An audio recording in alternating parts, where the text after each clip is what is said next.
고배당이라는 것에 대해서 부정적인 의미를 갖고 있습니다. 저는 일단은 미국 투자에서 배당주를 빼면 시체다. 내가 배당을 많이 받는 대신에 짊어지는 위험이 있는데 고배당에 대해서는 더 위험이 내포되어 있다는 것을 먼저 쳐다봐야 된다는 거예요.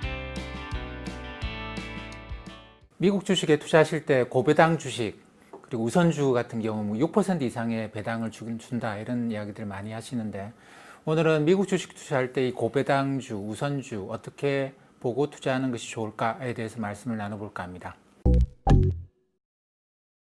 저희가 지난번 얘기한 것처럼 상무님 탑다운 관점이고 저는 이제 바텀업 관점인데, 뭐 어떻게 보면 이게 꼭 다를 수도 있고 같을 수도 있는데, 이번에도 그런 관점에서 보는데, 우선 좀 뭐 시청자분들이 궁금하지 않으시게 저희가 두 가지식으로 상무님 의견과 제 의견을 한번 공개해 놓고 시작하는 게 어떤가 싶습니다. 그럴까요? 네, 상무님은 어떻게 생각하시나요? 느낌이라는 거? 예. 모든 투자가 다 이제 조심스럽게 관찰해야 되는 게 있겠습니다만, 뭐 이것도 당연히 그렇겠죠. 근데 저는 고배당이라는 것에 대해서 조금 부정적인 의미를 갖고 있습니다. 저는 물론 뭐 그 단어 고배당, 뭐 배당 성장 여러 가지겠지만, 저는 일단은 미국 투자에서 배당주를 빼면 시체다라고 생각할 정도로 배당은 미국 투자할 때 반드시 봐야 할 부분이라고 생각합니다. 그래서 어떻게 보면은 상무님이 약간 좀 보수적인 어떤 입장이고, 저는 조금 더 적극적인 입장인 것 같은데, 일단 상무님 먼저 미국 배당에서 왜 그런 생각을 하시는지. 일단 뭐 전체적인 주가 지수의 배당을 보면 지금 한국이랑 미국이랑 큰 차이는 이제 없어졌어요. 예전에는 한국은 금리는 높은데 배당 수익률은 굉장히 낮았죠. 1%밖에 안 했을걸요, 아마 코스피가. 최근 한 2, 3년 동안에 걸쳐서 이게 2% 정도까지 올라왔고. 근데 이제 배당에 대해서 부정적으로 제가 좀 생각하는 거는 그런 거예요. 고배당이라고 하는 게. 뭔가 많이 준다라는 거는 일단 의심을 좀 해보셔야 되거든요. 배당을 왜 많이 줄 것이냐 이건데, 일반적으로 기업이 주식 가치를 유지하기 어려운 상황에 직면을 하게 되면, 그러니까 그 이유는 그렇죠. 규제 환경이 너무 강해서 이 기업이 앞으로 계속 돈을 벌 수 있을까? 또는 이제 세상에 기술이 바뀌어 나가요. 그러면 이 기업들이 앞으로 이거 사양 산업 아닌가? 이런 경우에, 그런 경우에 이제 주주들이 계속 투자를 하도록 어떤 유인을 제공을 해야 돼요.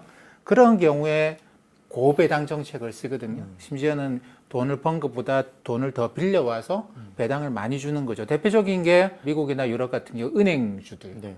그 다음에 이제 전통적인 에너지, 정유, 이런 이 석유 개발 이쪽이 되겠죠. 셰일도 마찬가지입니다. 이쪽이 보통 배당을 굉장히 많이 주는 고배당주에 해당되는데, 이거 같은 경우에 이제 그냥 배당 수익률이 일반적으로 2, 3% 정도까지야 제가 볼 때는 뭐 합리적이에요. 합리적인 배당이, 이거는 뭐 당연히 이 정도는 합리적이고 이걸 부정적으로 볼 필요는 전혀 없겠죠. 하지만 저기 뭐 5%, 6% 한다라는 거는 추가적인 위험이 거기 들어가 있다는 뜻이에요. 근데 그걸 이제 배당 많이 준다라는 관점에서 봐야 될 거냐. 내가 배당을 많이 받는 대신에 짊어지는 위험이 있는데, 이 위험을 사람들은 보통 생각을 안 하고 그냥 고배당 이러기 때문에, 뭐 이 고배당에 대해서는 일단 뭔가 더 위험이 내포되어 있다라는 거를 먼저 쳐다봐야 된다라는 그런 의미죠.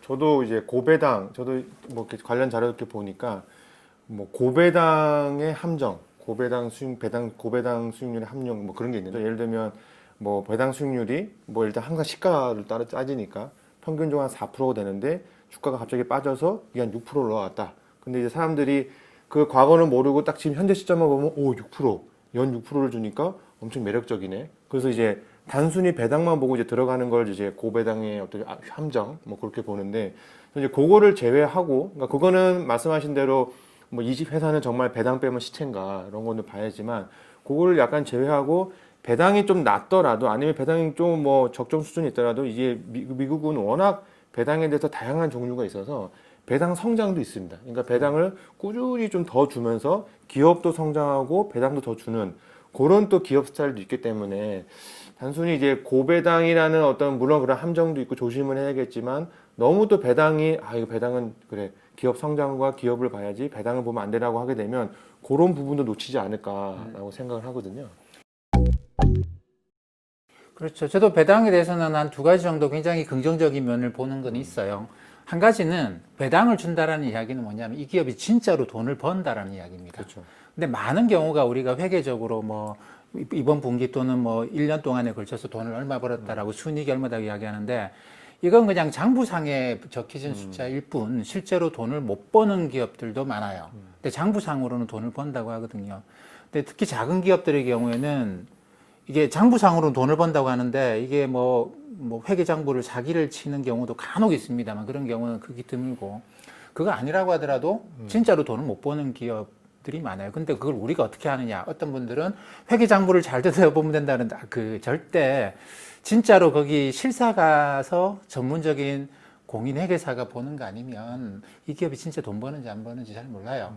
근데 배당을 준다는 이야기는 진짜로 돈을 번다는 이야기거든요. 그렇죠. 예, 진짜 돈 못 버는 기업은 배당을 못 줍니다. 그렇기 때문에 작은 기업일수록 그러니까 그 투자를 할 때 저는 이제 배당을 주는 기업을 일단 보자. 그러면 일단은 이만큼은 믿고 들어갈 수 있다라는 관점에서 하나 보는 게 있고 또 한 가지는 말씀하신 대로 이제 배당 성장하는 기업들이죠. 이 기업이 뭐 그런 기업들도 있어요. 돈은 진짜 현금을 벌어 들이긴 하는데 맨날 새로운 투자를 해야 되는 거죠. 기술이 다른 기업들하고 맨날 경쟁하고 이 산업 자체가 레드오션. 그러니까 새로운 기술이 나오면 계속 엎어야 돼요. 기존의 기계가 멀쩡한데도 이거 정리하고 새로 기계 깔고 이래야 되기 때문에 돈 번 거를 아무리 잘 벌어도 이걸 계속 여기 투자를 계속 한다고 남는 돈이 없는 거예요. 주주들한테 배당을 별로 줄 것도 없는 거죠. 근데 배당을 그 큰 기업이고 성숙한 기업인데 배당을 잘 준다는 이야기가 뭐냐면 이거는 이제 이 기업이 벌어들이는 거하고 투자를 하는 거하고 그 다음에 주주한테 배당을 주는 거하고 사이 균형을 맞췄다라는 거고 근데 기업은 계속 성장해요. 매출이 증가하는데 이런 현상이 배당도 꾸준하게 올려준다라는 이야기는 아, 이 기업이 굉장히 안정적인 그런 상태로 들어갔구나라고 우리가 안심하고 그러면 장기 투자하자 이렇게 생각할 수 있는 게 있죠. 그런 부분에 저는 굉장히 배당이라는 걸 중요하게 보긴 해요. 근데 이제 고배당 이런 데 현혹돼서 우리가 봐야 될 위험을 안 보면 안 된다라는 그런 이야기죠. 제가 이제 원래 그 국내에서 그 국내 기업 애널리스트 할 때 제 담당이 지주회사였는데 지주회사의 투자 포인트 중에 하나가 대부분 이 기업의 어떤 그런 오너 일가들이 갖고 있습니다. 뭐 비단 두산을 예를 들면 두산에 이제 그 오너가 일가들 한 48분이 그 주 두산만 들고 있습니다. 그러다 보니까 이 지주회사의 투자 매력도는 결국은 이 기업의 오너와 함께하는 이해관계다.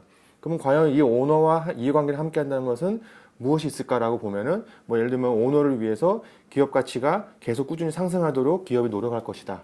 그리고 두 번째 포인트가 이제 다양한 주주 친화 정책을 할 수 있다. 그 중에 하나가 뭐 자사주 배당이 있는데 가장 큰 게 이제 배당입니다. 그래서 지주회사를 할 때 왠지 이제 오너와 이해관계를 하기 때문에 배당을 많이 할 거다 하지만 최대 주주 모든 일가가 갖고 있는 기업조차도 배당이 크게 많지가 늘어나지도 않고 배당률이 그렇게 높지가 않더라고요 보면. 그래서 저도 이렇게 말은 하고 왠지 그럴 것 같지만 막상 까보면 그렇지가 않지만 미국 기업을 보게 되면 그런 지주회사보다도 배당 수익률이 훨씬 높고 그동안의 어떤 역사도 상당히 깊더라고요. 그래서 저는 그것만 봐도 일단 미국에서는 반드시 진짜 배당이라는 매력은 우리가 챙겨야 하는 포인트다. 저는 이제 그렇게도 생각을 하고 있습니다.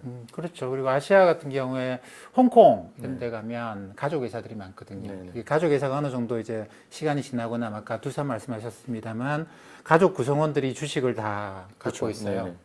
그러면 삼촌이 지금 회장님이신데 네네. 삼촌 배당 좀 주세요. 배당 그거 안 하시면 안 되죠. 이런 식으로 해서 그 가족 회사가 결국은 시간이 지남에 따라서 배당을 늘려가는 그러면서 나중에는 미국 같은 경우에는 기업 이름 보면 처음 창립한 사람의 성이 들어가 있는 경우도 있고 하잖아요. 근데 시간이 지남에 따라서 뭐 상업펀드한테 팔고 뭐 어떻게 하든지 간에 결국은 기업의 저기 주인이었던 사람들이 결국은 이제 대주주에서부터 조금씩 지분율이 낮아지면서 원하는 거는 배당이거든요. 또 그것도 있죠. 그 저기 이슬람권 중동의 왕자들, 돈 많은 왕자들이 있죠. 뭐, 그런 분들 같은 경우에 이게 이자를 받지 못하는 이슬람 율법에 따라서 그러다 보니까, 그러니까 이슬람 율법이라는 그러거든. 그러니까 돈을 가졌다는 이유로 위험 부담을 하지 않고 고정적 이자를 가져가는 것에 대해서 이슬람 율법이 금지를 하니까 이걸 이제 고배당, 배당을 많이 주는 주식에다 보통 투자를 많이들 해요. 이러면서 이쪽 자금들도 고배당 주식에 많이 들어가고 하죠. 그러니까 여러 가지 문화적으로 제가 볼 때는 문화적으로 배당을 많이 주거나 뭐 덜 주거나 이러는 부분은 분명히 있습니다만 근데 거기서 이제 고배당이라는 걸 늘 저는 주의해야 된다고 보는 거 이번에 바이러스 확산 국면에서 또 뚜렷하게 나타나는데 주가가 떨어져서 못 올라오는 주식들이 있어요. 이게 산업으로 보면 리츠, 요거 배당 많이 주는 거잖아요. 그러니까 이제 뭐 이런저런 부동산에 투자하고 벌어들이는 순이익의 얼마죠? 90%인가를 무조건 배당해야 되는 그런 리츠하고 그 다음에 금융주, 이것도 배당 많이 주는 대표적인 고배당 주식들이죠. 뭐 가령 유럽의 대표적인 은행들 같은 경우에는 뭐 주가가 30년 최저치까지 막 떨어져요. 배당을 많이 줌에도 불구하고. 그 다음에 전통 에너지 이쪽에서도 주가가 확 떨어지더니 못 올라와요.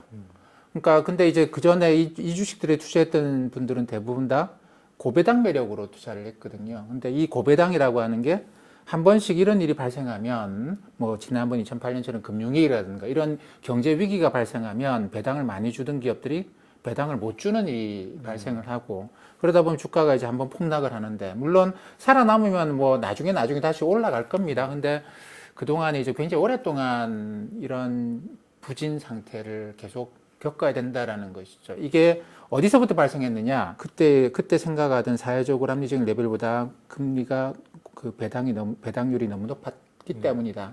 그것 때문에 저는 이제 이 위험이 있었는데 이 위험이 이번에 바이러스가 확산되는 경기 침체 국면에서 이 위험이 현실화돼 버린 것이죠.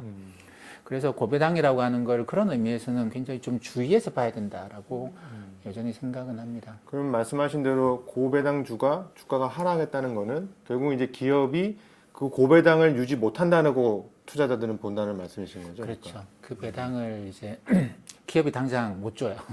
당장 이제 이익이 안 나오고 하니까 그 배당을 못 주는데 이거 한 번 배당을 못 주기 시작하면 얼마나 그게 이어질지 잘 모르는 것이죠.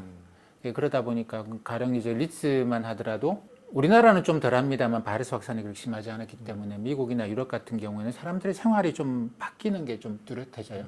그 도심의 오피스에 대한 그전에는 뭐 폭발적인 수요가 증가가 있고 했는데 갑자기 도심 오피스에 대한 수요가 확 줄어듭니다. 그러니까 기업들이 재택하기 시작해보니까 할만하거든요. 직원들도 할만하고 이게 좀 시간이 흘러감에 따라 적응을 해요.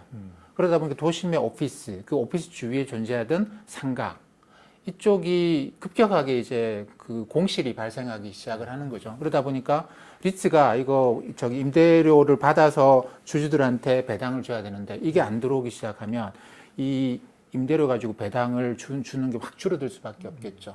그러면 결국 이 리츠 같은 주가는 임대료를 얼마나 받을 수 있겠는가에 따라서 주가가 정해진다고 봐야 되거든요. 가령 뭐 오피스텔도 그렇게 가격 매길 수 있잖아요. 이 오피스텔이 1년에 임대료가 얼마나 들어오기 때문에 매매 가격이 얼마다 이렇게 생각할 수 있는데 리츠 똑같이 계산을 하거든요. 근데 이게 임대료가 상당 기간 동안에 예전에 비해서 한 20, 30%가 줄어들 것 같다 앞으로 그렇게 생각하면 이게 가격이 떨어지는 거죠. 그러다 보니까 지금 리츠는 그 올해 초에 비해서 한 가격이 지금도 한 20% 정도는 떨어져 있는 것 같아요. 그 이유 때문이겠죠. 네. 그 미국에서도 파이어족이라고 혹시 들어보셨습니까? 파이어? 예, 파이어족이 몰랐어요? 그 Financial Independence Retire Early. 그래서 이제 빨리 경제적 어떤 그 자유를 하기 위해서 하고 은퇴를 빨리 한다. 뭐 그런 족들인데 그분들이 이제 미국에서도 배당을 투자를 해서 어떤 뭐 월 얼마씩을 받아서 최소한 뭐 1, 200을 만들어 놓으면 이제 경제적 자유가 되기 때문에 은퇴할 수 있다. 빨리 할 수 있다. 뭐 그런 거다라더라고요. 그래서 배당에 이제 말씀하신 대로 단순히 이 기업들이 뭐 일단 배당 수익률을 이렇게 보고 포트폴리오 짜놓고 왜냐하면 이제 미국에서는 거의 S&P에서도 880% 이상이 그 분기 배당을 하더라고요. 맞아요. 뭐 쉽게 얘기하면 세 기업만 종목을 갖춰 놓으면은 거의 이제 계속 배당이 들어오는 형식으로 포트폴리오 짤 수 있는데 그걸 할 때 단순히 배당 수익률만 해서는 말씀하신 대로 이제 만약에 아무리 50년 동안 배당을 준다 하더라도 51년째 내가 투자한 날 그날부터는 업황이 너무 안 좋고 해서 배당이 삭감될 수도 있고 하다못해 배당을 중지할 수도 있기 때문에 단순히 이제 그것만 보면 안 된다라는 것이 미국에서도 되게 핫한 이슈인 것 같긴 합니다. 맞아요. 그러니까 금융의 역사가 오래된 유럽이나 미국의 경우에는 배당 때문에 이제 상당히 그 문제가 심각해진 사례가 꽤 많아요. 가령 영국은 원래 보험의 중심이었고 보험이 이제 성장한 곳인데 영국은 재보험사가 그렇게 없어요. 네. 그래서 유럽에서도 재보험 그러면 우리가 뭐 뮌헨리, 뭐 스위스리 그러잖아요. 그러니까 대륙으로 재보험사가 넘어간 건데 왜냐하면 1800년대 초반에 그 당시에 고배당 상품이 이게 재보험사의 주식을 사면 재보험사는 그 당시에는 이제 금융회사죠. 네. 보험사가 보험을 들고 요걸 재보험한테 다시 넘기는 거예요. 넘기면서 뭐 많이 줄 수밖에 없잖아요. 보험 사고가 나면 이걸 다 토해내야 되겠지만 많이 주다 보니까 이게 고금리 상품이었죠 일종의. 근데 그 재보험사들이 워낙 많이 부도가 나서 결국 이 고배당을 갖고 아까 말씀하신 파이어족처럼 일찍 은퇴할 수 있겠다라고 했던 분들이 손실이 너무 컸던 거죠. 그래서 결국 영국 의회가 나서가지고 재보험을 금지를 시켜버립니다. 그 미국의 경우에도 신용 등급 우리가 지금 뭐 무디스나 이런 애들이 기업에 대해서 신용 등급을 매기잖아요. 트리플 A가 어떻고 더블 B가 어떻고 이런 식으로 신용 등급 매기는데 이것도 시작한 배경이 그 이전에는 이게 활성화되어 있지는 않았어요. 근데 1920년대 이제 대공황이 발발하기 직전에 그때 고금리 상품들을 갖고 그때는 이제 가방 하나 들고 그 사람들이 이걸 팔러 다니는 거죠. 하나 팔면 자기한테 꽤 수수료가 생겨서. 그래서 이걸 들고 이제 각 상점 이런 데 다니면서 노후를 위해서 이 고금리 상품 하나 투자하시면 좋겠습니다. 그러니까 상점 주인들도 자기 노후를 위해서 이 고금리 상품들의 이 채권을 산 거죠. 회사채를 샀는데 나중에 이게 그 대공황 이후로 전부 다 망해버렸거든요. 그러면서 얼마나 원성이 자자했겠습니까? 그것 때문에 결국은 대공황 직후에 기업의 신용평가를 의무화시켜버리는 그런 법을 만들 정도였어요. 그렇기 때문에 늘 우리가 이제 고금리, 고배당이라고 하는 거는 사람들, 특히 은퇴를 생각하는 사람들한테는 가장 매력적인 상품인 것만은 분명합니다. 근데 그 안에 들어가 있는 고유한 위험, 이런 걸. 동전에 어떻게 보면 앞뒤면이 있는 거죠. 그렇죠. 그걸 피하기 위해서는 저는 그렇게 생각을 해요. 그러니까 합리적인 배당으로 만족하는 게 좋겠다. 그걸로 갖고 파이어가 되면 괜찮아요. 근데 그게 아니고 요거는 사회적인 평균에 비해서 너무 높은데라고 하는 배당 수익률을 갖고 내가 이제 일찍 은퇴할 수 있겠다 이렇게 생각하는 거는 그거는 굉장히 위험한 방법이라는 것이죠. 말씀하신 대로 이제 뭐 어떻게 보면 모든 거에 어떻게 보면 동전에 앞이 있으면 또 뒤가 있는데 저는 이제 이번에도 저도 이걸 준비를 하면서 기업을 보니까 어떤 기업은 50년간의 어떤 주주와의 배당을 약속을 했기 때문에 차입을 해서라도 배당을 하겠다 그런 걸 봤습니다. 그래서 이제 그걸 보면 오 기업이 얼마만큼 투자자나 주주를 생각을 하면 지금 기업이 적자가 나는데도 차입을 하냐 어떤 그런 신뢰성이 되지만 반면으로는 이 회사가 지금 업황이나 지금 여러 가지 경쟁력이 안 좋구나라는 걸 생각할 수 있지 않습니까? 그러면은 이제 투자자 관점에서는 과연 이 두 가지가 어떤 것이 더 크느냐 그리고 또 이 상황이 현재 주가에 어떻게 프라이싱 되어 있느냐 이제 그런 관점을 생각을 해야 하는데 저는 우선은 그걸 봤을 때는 일단은 더 신뢰성에 좀 더 눈에 갔습니다. 이 미국 기업이라는 곳은 이렇게 업황이 안 좋음에도 불구하고 주주와의 어떤 이런 약속, 신뢰성을 이렇게까지 중요시 여기는구나. 그래서 저는 되게 큰 매력을 느꼈고 아까 말씀드린 데 두 번째로는 미국 배당에서는 상당히 이제 배당 주기가 짧기 때문에 우리나라는 대부분 연말에 많이 해서 어떤 배당에 대한 어떤 그런 게 없지만 미국은 뭐 월 배당도 한 해가 있고 분기 매당도 하기 때문에 그런 매력이 있고 저는 마지막으로 서두에 말씀드린 대로 고배당보다는 배당 성장주라는 또 어떤 컨셉이 있기 때문에 배당 성장. 네, 배당 성장. 그래서 미국을 봤을 때, 특히 미국 배당을 봤을 때는 첫 번째 신뢰성, 두 번째로는 우리나라보다 다양한 어떤 배당에 대한 그 다양한 뭐 주기라든지 여러 가지 있고 세 번째로는 고배당이 좀 위험하다면 배당 성장주를 선택하면 안 되는 것이 아니냐. 이제 그렇게 한 세 가지 정도 정리를 한번 해보았거든요. 네. 배당이라고 하는 게 결코 부정적인 건 아니에요. 네. 부정적인 건 아닌데 세상의 모든 건 다 그렇습니다만 너무 과하거나 너무 모자라거나 이거는 뭔가가 문제가 있다라고 일단 보자라는 그런 의미고 뭐 세상의 모든 것들이 다 그렇죠. 그러니까 배당을 아예 안 한다.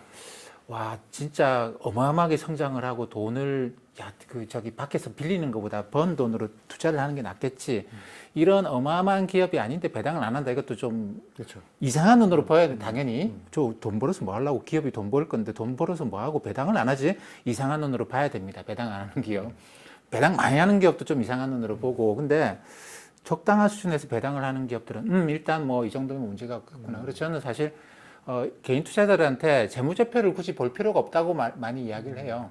그거 다 봐가지고 뭐 하려고. 근데 어느 정도 배당이, 그러니까 사회적 평균 수준에서 위아래, 근데 뭐가 적당한지는 개인들마다 다르시겠습니다만, 그 안에서 배당을 한다고 한다면 재무제표 안 봐도 잘하고 있겠지라고 생각을 해도 된다고 생각을 합니다. 그만큼 배당은 투자 의사결정할 때 기본적으로 굉장히 중요한 요인인 것만은 분명해요. 그러면 성님 보시기에 배당주라는 걸 접근할 때 특히 미국에서 배당주, 뭐 고배당을 제하더라도 뭐 말씀하시면서 중간중간에 말씀하셨지만 일단은 한 가지잖아, 두 가지 정도 요거만큼은 주의한다라고 보시는 건 뭐가 있으실까요? 뭐. 그러니까 이게 그 기업이 돈을 벌어들이는 것하고 배당하고 사이에 괴리가 생긴 거죠. 괴리가 생긴, 또는 번 돈의 대부분을 이제 배당을 한다. 이런 경우에는 이게 그 둘 중에 하나를 봐야 됩니다. 한 가지는 주가를 유지하기 위해서 억지로 배당을 한다. 뭐 이런 거 각도로 볼 수도 있고, 또 한 가지는 그래서 이런 경우에는 아까 말씀드린 것처럼 어떤 경제 위기가 발생하거나 그러면 그때부터 갑자기 배당을 못 하면서 주가도 확 떨어지고 뭐 이런 문제가 발생을 할 수 있겠죠.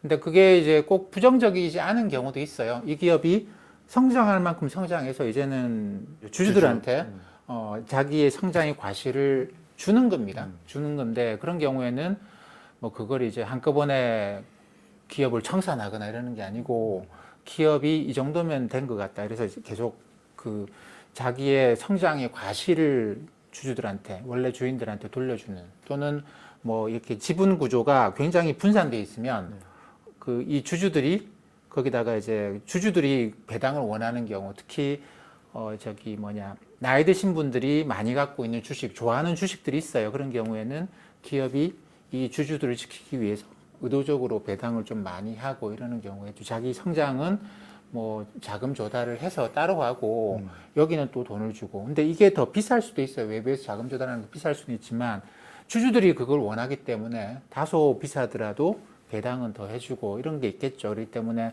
배당에도 다 스토리가 있을 겁니다. 그 스토리를 한다라고 하는 게 가장 중요한 거겠죠.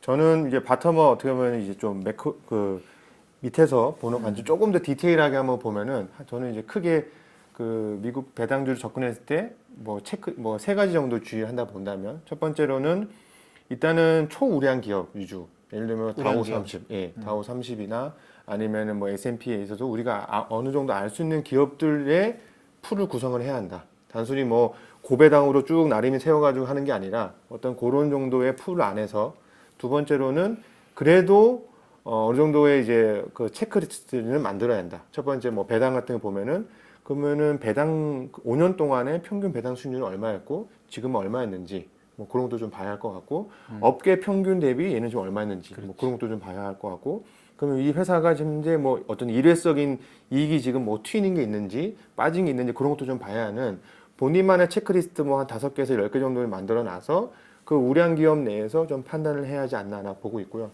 마지막으로는 이 조처가 좀 어려우면 그러면 이제 미국 배당 ETF 상당히 되게 많이 있습니다.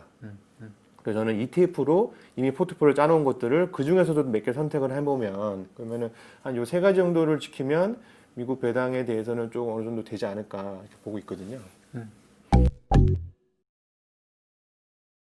저는 배당에 대해서 이제 긍정적인 면으로 이야기를 한다면, 아까 이상호 차장이 이야기한 배당 성장. 그러니까 그동안에 이 기업이 배당을 어떻게 해왔는가를 쭉 적어보는 것이 한 5년 정도를. 배당 뭐 5년 전에 얼마 했고, 주가는 5년 동안 얼마 정도였고, 이 기업이 이제 매출액이나 전체 이익은 얼마였으면 보면 이게 성장을 하면서 배당을 늘려가는 건지, 안 그러면 성장을 못 하는데 또는 매출이 줄어들고 하는데 주가 지키려고 배당을 하고 있는 것인지가 대충 눈에 들어온다고 봐요. 그래서 이제 주가를 지키기 위해서 배당을 하는 그런 기업은 가급적이면 좀 위험이 따른다고 생각을 하시고, 기업이 성장해서 배당이 증가하는 이런 기업들, 뭐 어느 기사를 보니까 뭐 배당 황제가 있고 배당 귀족이 있고 뭐 그러더라고요. 거기서 특히나 우리가 고배당, 배당 많이 준다라는 것은 저는 이제 부정적이라는 건 그 의미로 부정적이라는 것이고, 기업이 성장하면서 배당을 늘려가고 있는 기업은 그거는 정말 최고의 기업이라 볼 수가 있겠죠.